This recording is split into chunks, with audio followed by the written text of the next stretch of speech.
வாழ்த்துக்கள். இன்று ஜனவரி 26 நாம் 76வது குடியரசு தினத்தை கொண்டாடுகிறோம்.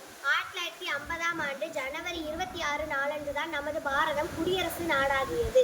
இந்த ஒவ்வொரு ஆண்டும் இந்த நாளை நாம் மிகுந்த உற்சாகத்துடன் மகிழ்ச்சியுடன் கொண்டாடுகிறோம். குடியரசு தினம் இந்தியாவில் ஒவ்வொரு ஆண்டும் ஜனவரி 26ஆம் தேதி கொண்டாடப்பட்டு வருகிறது. இந்திய அரசியலமைப்பு சட்டம் செயலாக்கத்திற்கு வந்த நாள்தான் குடியரசு தினம் ஆகும். குடியரசு என்றால் மக்களாட்சி என்று பொருள்படுகிறது.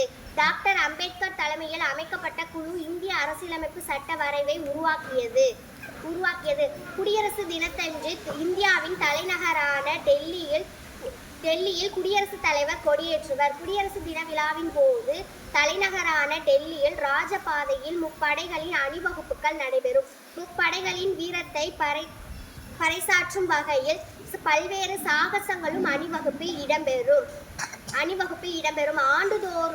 ஆண்டுதோறும் குடியரசு தினத்தன்று சிறந்த சேவை புரிந்தவர்களுக்கும் வீர சாகசம் புரிந்தவர்களுக்கும் விருதுகள் பதக்கங்கள் வழங்கி கௌரவிக்கப்பட்டு வருகிறது. அன்னை பாரதம் வேற்றுமையில் ஒற்றுமை கண்ட நாடாகும்.